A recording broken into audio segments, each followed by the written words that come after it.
As the Democratic Party comes together inside the convention center in Chicago. Are you ready to vote for freedom? Outside, thousands filling the streets to protest the Israel-Hamas war and the current administration's handling of it.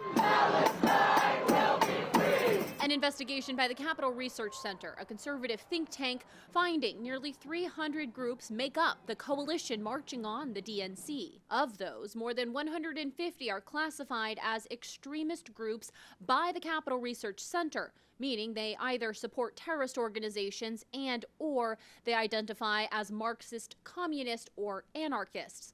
According to the CRC, many of these groups have ties or publicly support Hamas and the October 7th attack on Israel. We spoke with CRC investigative researcher Ryan Morrow. One of the leading organizations is the U.S. Palestinian Community Network, and they are openly pro-Hamas.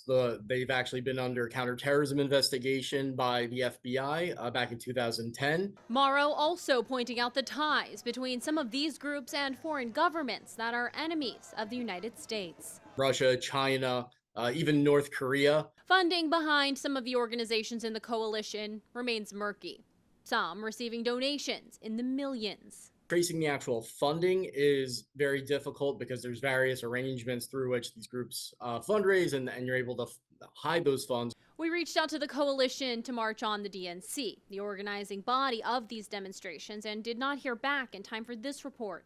The coalition described the demonstrations outside the DNC as family-friendly.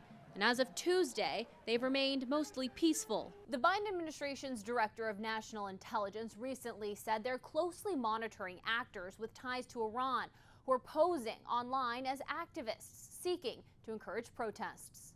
In Washington, I'm Kayla Gaskins.